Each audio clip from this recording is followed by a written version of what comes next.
आप देख रहे हैं नेट्रिक न्यूज, साहस सच कहने का। नमस्कार, मैं हूं देवनाथ पांडे और आप देख रहे हैं नेट्रिक न्यूज। एक तरफ मोदी सरकार ने बजट में किसान, मजदूर और मिडिल क्लास के लोगों के लिए सौगात की बारिश की और दूसरी तरफ ममता के गढ़ में सेंध लगाने के अभियान को रफ्तार दे दी। बीजेपी ने अपने सबसे बड़े चेहरे यानी कि प्रधानमंत्री नरेंद्र मोदी को ममता दीदी के गढ़ में उतार दिया है। एक दिन में प्रधानमंत्री नरेंद्र मोदी की दो रैलियों का आयोजन किया गया। 2 फरवरी को पीएम मोदी ने 24 परगना जिला के ठाकुर नगर और दुर्गापुर में जनसभा को संबोधित किया। प्रधानमंत्री नरेंद्र मोदी ने ममता पर निशाना साधते हुए कहा कि ये भीड़ देखकर समझ आ रहा है कि दीदी आखिर हिंसा पर क्यों उतर आई हैं। उन्होंने आगे कहा कि आज़ादी के इतने साल बाद भी बंगाल में हालात बहुत खराब हैं। हम इस हालात को बदलने की कोशिश कर रहे हैं।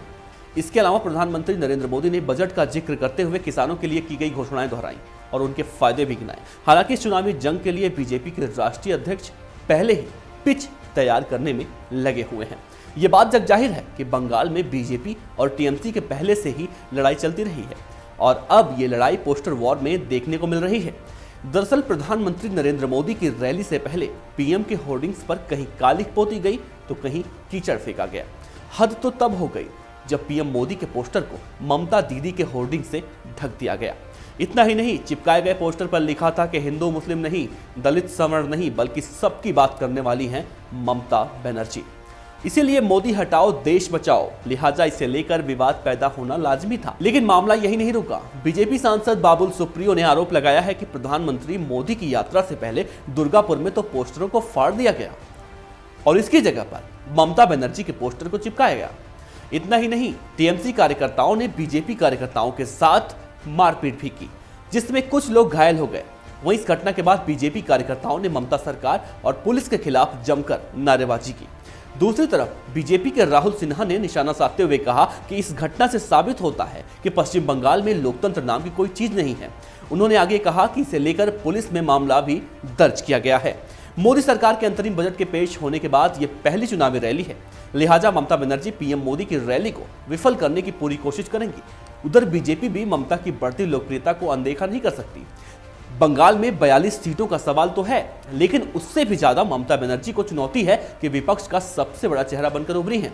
वहीं बीजेपी महागठबंधन के शक्ति प्रदर्शन को भी नजरअंदाज करने का जोखिम नहीं ले सकती। जहां ममता की मोदी विरोधी रैली में विपक्ष के तमाम नेता एक साथ एक मंच पर नजर आए। एक ऐसे महागठबंधन ने आकार लिया जो तीसरे मोर्चे की तस्वीर बनकर सामने आया। वहीं राज्य में जिन 2 जगहों पर पीएम की रैलियां रखी गई हैं, उनकी अपनी राजनीतिक अहमियत है। 24 परगना के ठाकुर नगर में मतुआ समुदाय की बड़ी आबादी है। ये समुदाय मूल रूप से मौजूदा बांग्लादेश से आया है। बताया जाता है कि धार्मिक अत्याचार के चलते 1950 के दशक में इन लोगों ने यहाँ पनाह ली थी। जानकारी के मुताबिक पार्टी से जुड़ी ऑल इंडिया मतुआ महासंघ इस रैली का आयोजन कर रहा है।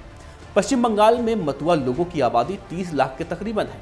उत्तर और दक्षिण 24 परगना जिलों में कम से कम 5 लोकसभा सीटों पर इस कम्युनिटी का प्रभाव है। वहीं पीएम की दूसरी सभा जिस दुर्गापुर में रखी गई वो गणतंत्र बचाओ कार्यक्रम का हिस्सा होगा। बता दें कि दुर्गापुर आसनसोल लोकसभा सीट के नजदीक है। आसनसोल वो सीट है जहां से बीजेपी के मंत्री बाबुल सुप्रियो सांसद हैं।